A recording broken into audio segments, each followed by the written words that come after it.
Okay guys, now I'm going to show you 4 examples of games that were decided essentially by a fork, with the first 2 being some just well-known traps that are also take place in a lot of games, and the second 2 being awesome games with a repeating theme of a knight fork. And so let's get into it. So this one, I've had 2 students fall for this, so I thought I'd highlight it here because it's annoying to constantly see people fall for it. So e4, c5, knight f3, d6, c3.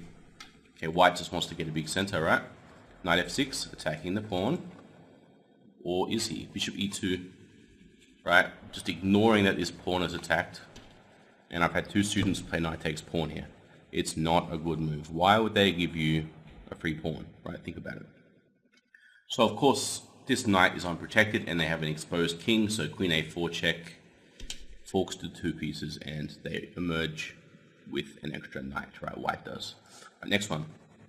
Okay, so e4, e5, knight f3, knight c6, bishop c4, knight f6.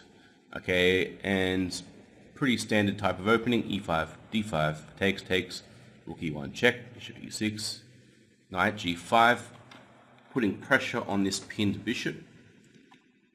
Black takes here, which is a mistake. The reason why is because he has this unprotected bishop over here on c5, right?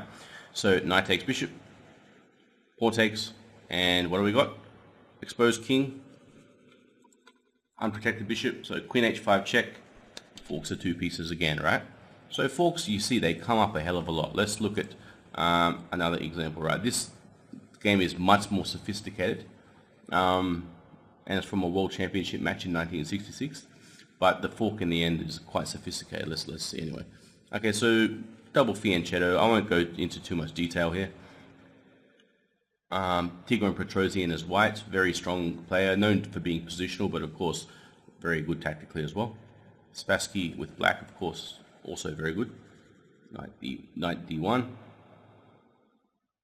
Funny looking move, but you know, Petrosian was the type of guy who could make a defensive knight d1 move and still have some aggressive intentions, right? b5, f3, not bad, kicks that knight out of the square. e4, bishop e2, and stuff gets hot. Takes. Knight e5, bishop e2. And Spassky goes for a pawn sacrifice, because currently in this position, this bishop's kind of crap. And he knows that if he goes f4, the bishop opens, and the white king weakens a little bit, and, you know, it only costs a pawn. So he takes, bishop h3.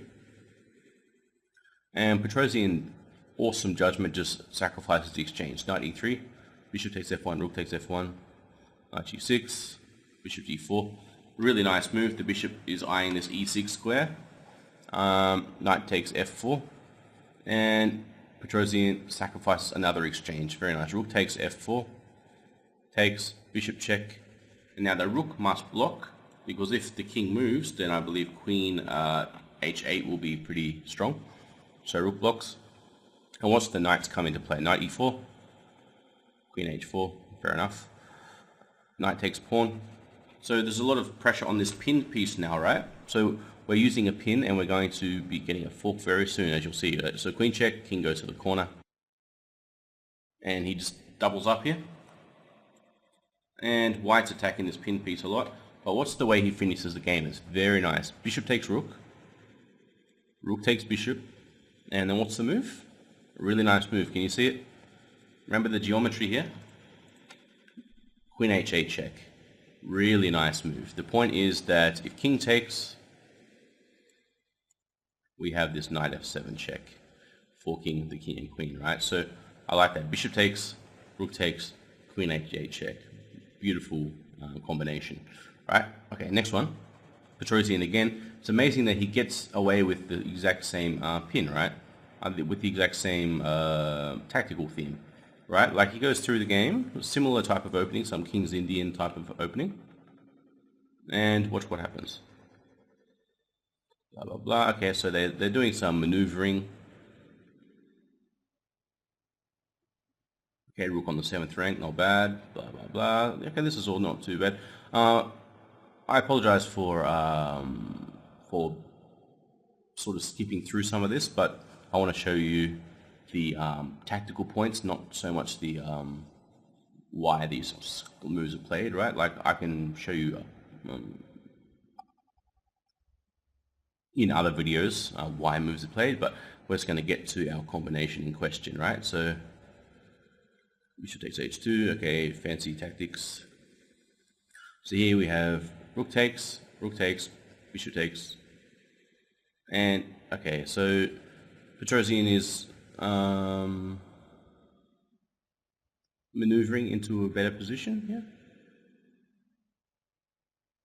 And okay, so he has an excellent knight here. He has a strong bishop attacking this square. He has a strong passed pawn, so he's winning, but he still has to put the guy away, right? Queen g2, knight g5, and you can see some of these patterns starting to take hold right now, right?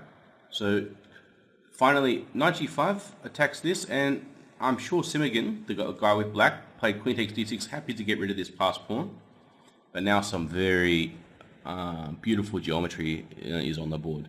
Queen a8 check, right? King g7, and now really nice move. Bishop takes e5 check. The point is that we want the queen to be on this square so that the geometry works. You'll see what I mean in a second. Bishop takes e5 check, queen takes e5, and then just like against Spassky, queen h8 check. Beautiful move. Skewering, you'll find out what a skewer is in the next videos. Queen h8 check, really nice, right?